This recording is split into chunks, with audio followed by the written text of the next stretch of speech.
Hi, it's Paul, and today I'm an old man with my Red Paddle Co deck bag, and I kind of update on the update on the update, long-term review and some fixes and stuff.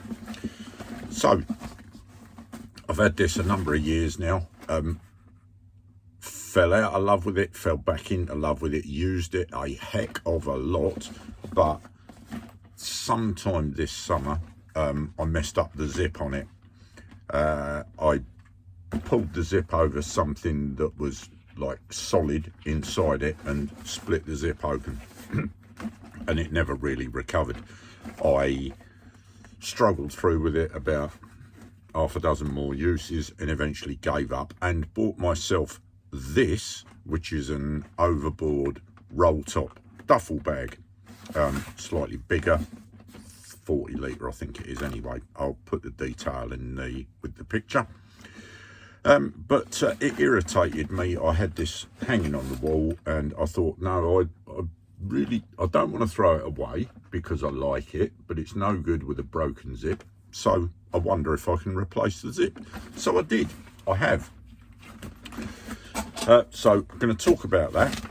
Also, if you are a follower of my other videos, what's the matter with you? But anyway, you'll see what I've done with the clips that I originally complained about on this, the little lobster claw plastic clips that I really didn't like, and I've found a solution for them. So as part of the upgrade, if you like, I'm going to take these off, which were my first modification, which worked really well, but the hooks are a pain because they snag on everything. So these are coming off and I'm going to replace them with thinner elastic cord and the lobster claw clips. I've also done that on the overboard bag, but I'll put that in another video. So let's get on with it. So the first step was to get the old zip out of the way. I'd mistakenly assumed that it was bonded, like glued in, so I tried using the heat method to warm it up and unglue it, and that singularly failed. So what I had to do was effectively cut the teeth off it and just leave the remainder. Here's the teeth that I cut off it, which are no good to anyone whatsoever, and what was left was a plain edge. Now, if you've never been shopping for a waterproof zip, it's quite an interesting experience. I could not find the exact zip to replace the one in the deck bag. You can buy like waterproof dry suit zips online and stuff like that, and they are insanely expensive. So I ended up on Amazon with this. These were two allegedly waterproof zips, and I don't know if you'll see it here, but I'll put a picture in.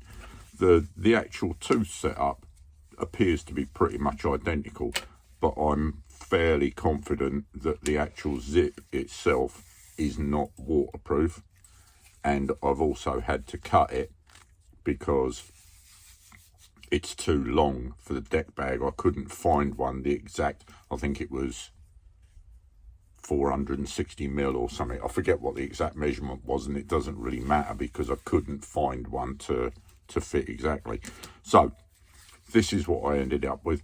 I am fairly confident it will not be waterproof, but I'm not really that concerned. I'm not intending to have the bag actually in the water like I tested it previously. It may get wet in the rain and there may be a little bit of water inside it, but if I open it to get my coffee maker or my jet boil out, then it's going to get water inside it anyway. That's my thinking. So I'm not dramatically worried about it. The fabric of it remains waterproof, and that's all I'm concerned about. So let's get on with it. Oh, and before I do, yes, I know the continuity doesn't match, and I'm not wearing the same outfit that I was in the previous scene. I don't care. Let's move on. So I applied glue to the new zip in the terms of the manufacturer's instructions. I used this Storm Sure Stormaprene adhesive, which I've found to be pretty good. I've now run out of it, so I have a big tin of it that I bought. And yeah, I stuck the zip to the bag. I can't really give you any more spectacular information than that, except for the fact that after the event, having let the glue bond, cure, whatever, for a couple of days, I found that there were a couple of 3 places where I hadn't put enough glue on, or I hadn't glued it up right, and it wasn't stuck at all, so I had to redo them. Stepping back a moment, I did it in 2 sections, so here you can see I did the kind of the lid first, and then I did the main body second. So after a reasonable amount of messing about and mistake making, I ended up with my bag with the new zip glued into it. Again, as I say, I would stress I'm pretty convinced it is not going to be waterproof, and I'm not worried about that. Just to clarify that, here's the second zip, because it was a 2-pack. I am convinced that the material of the zip itself is not waterproof. The teeth may be, but that's academic, because this is just cloth fabric. It doesn't appear to have any waterproof coating. The old zip had like a shiny plastic coating or impregnation to it, and this doesn't have that. Additionally to that, there's no kind of sealing piece. I don't know if you can see that. There's no sealing piece at the end of this, and if I go to the other end of it, the open end of the zip, I've had to move that string out that way. I've had to leave that just hanging in midair, and if I zip it up,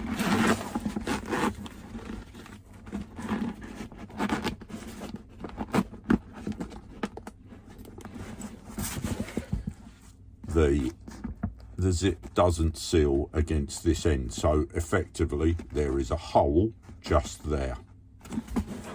Like I've said, along with the fact I don't think the zip per se is waterproof, I'm not desperately worried. The fabric of the bag itself is waterproof, remains waterproof. I could actually fill this with water and use it as a bucket. It's fine. Oh, handy folding bucket. Go and watch Be a Plumber. It's fine. I'm perfectly happy with it. I'm not worried. Provided it keeps the kind of rain and the splashes from the river off, I'm fine with that. That's all I need.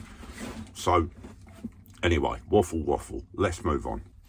So if you've watched any of the other videos in the series about this deck bag, you'll have seen my original complaints about the use of this type clip on the original tie down system, which I've long since got rid of. But you may also have seen that I found a hack to make these work. So what I've now done is I've taken off the bungee cord that are in this picture, and I've added on these cords, which are a little bit slimmer, and I've got the lobster claw clip things on the end, which I think is a solution. You may not think so. The bungee system with its hooks, I could hook up onto these sort of molly type points on the bag. This is more difficult. I'd have to put some sort of a ring on there or whatever, and I'm not going to bother that. But I'm not worried about them hanging. That doesn't cause me an issue. If you were thinking of doing the same thing, then it's something to think about. These aren't going to snag. They're going to flap about, but I'm not worried, because 90% of the time it's going to be on the board and it's going to be clipped down, and that's what I'm worried about. So for me, this is a good solution. So I'll just do a quick run through of how I achieved this. So this is 6mm air elastic cord, bungee cord, call it what you will, from Amazon. These are the lobster claw clips from, I think, AliExpress. And this is heat shrink tubing that I've had forever. This is adhesive lined heat shrink tubing, which is the important one to get because it sticks where you put it. So I cut myself a length of the elastic cord. In my instance, I think I cut about 18 inches. I sealed the ends over with a lighter just by melting the ends, just to stop the cord fraying. And then I just put a thumb knot around the harness point on the bag and pulled it as tight as I could get it. Then I slid the heat shrink up the length of the cord, pushed it over the knot as far up as I could, and then heated it up. The whole thing about heat shrink is it shrinks as you heat it, and the glue line stuff, the glue melts and it sticks to whatever is on the inside of it.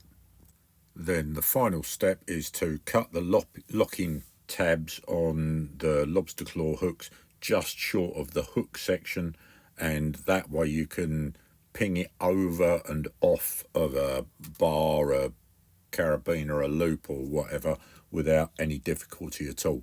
There's a whole video I did on that. I'll stick a link somewhere. Okay, so there you have it. Repaired, modified, again, bodged, hacked, whatever. Don't care what you call it. So, I hope that's been a help to somebody. If it has, great, fantastic. And whatever, thanks for watching. See you in the next one. Bye.